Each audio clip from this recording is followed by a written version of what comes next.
عليكم ورحمة الله وبركاته. أنا معكم محمد عبد الله المشمر المدرس بأكاديمية آس بلاهور. كيف حالكم جميعا؟ أرجو أن تكونوا بخير وصحة وسلامة. میں امید کرتا ہوں کہ آپ سب خیر و عافیت سے ہوں گے.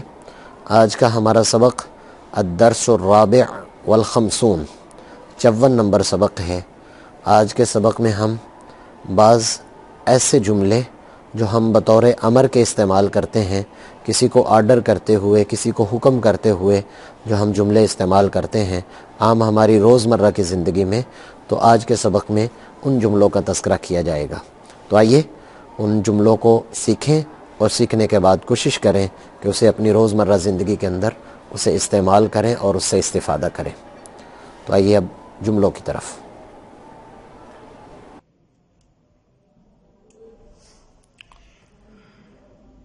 الدرس الرابع والخمسون 54 نمبر سبق. 54 نمبر سبق حول الامر، بعض امر جو ہم آرڈر کرتے ہیں اس کے بارے میں ہے. اس سبق میں ہم وہ امر ذکر کریں گے جو مذکر کے لیے استعمال ہوتے ہیں. ان تمام کے تمام امر کو مؤنث کے لیے استعمال کرنے کے لیے ہم آخر میں ایک قاعدہ ذکر کریں گے جو انتہائی آسان ہوگا، جس سے آپ اگر کسی مؤنث کو، کسی عورت کو، کسی بچی کو کہنے کے لیے یہی والی عبارات کہنی ہو تو کیسے کہیں گے، آخر میں ذکر کرتے ہیں. سب سے پہلی عبارت احفظ الدرس یا اخی. احفظ الدرس یا اخی، سبق یاد کر اے میرے بھائی. احفظ مانا یاد کر، سبق کو اے میرے بھائی. اگلی عبارت ہے اقرأ هذا الكتاب جیدا. اقرأ جیسے سورہ علق میں اقرأ بسم ربک، تو اسی طرح اقرأ پڑھیں هذا الكتاب، اس کتاب کو جیدا اچھے طریقے سے. تو یہاں پر کچھ اور بھی لگایا جا سکتا ہے. اسکت یا ولد.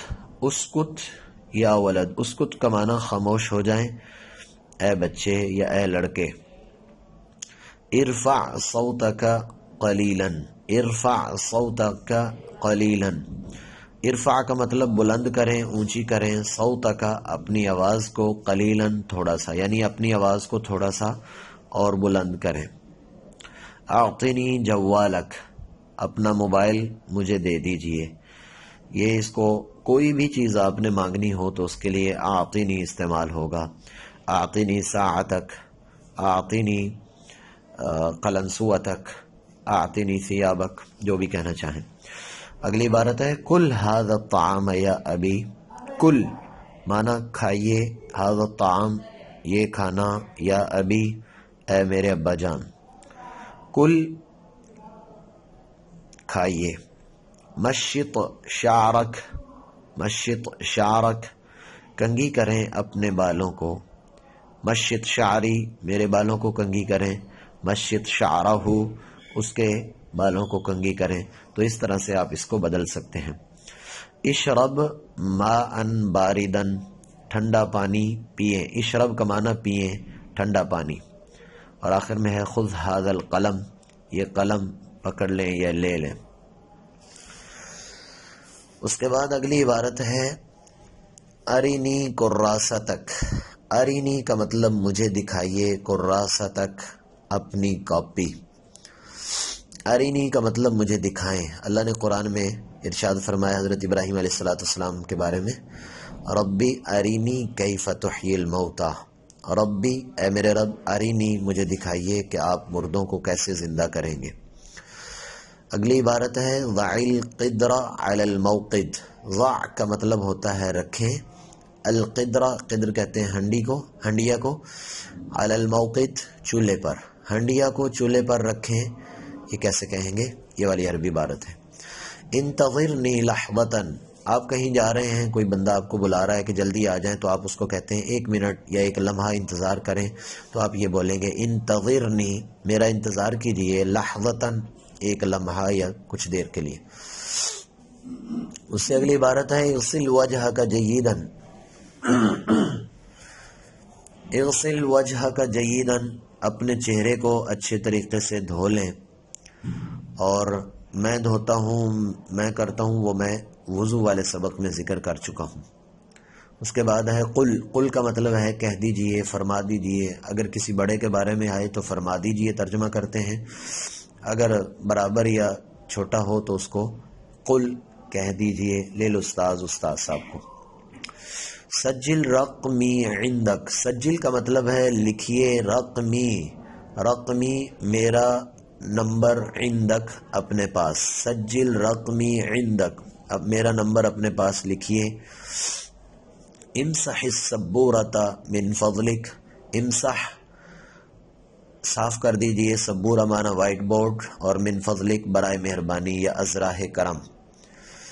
اسأل المدرس ھذا السؤال، اسأل کا مطلب سوال کریں استاد صاحب سے، یہ والا سوال استاد صاحب سے پوچھیں، یہ والا سوال استاد صاحب سے پوچھیں۔ اسمع کلام المعلم، اسمع کا مطلب سنیے، کلام المعلم استاد کی بات، استاد کی بات کو سنیے۔ تو یہ عبارات اس وقت تھیں جب آپ استعمال کر رہے ہیں اس اعتبار سے کہ سامنے آپ کے مذکر ہے۔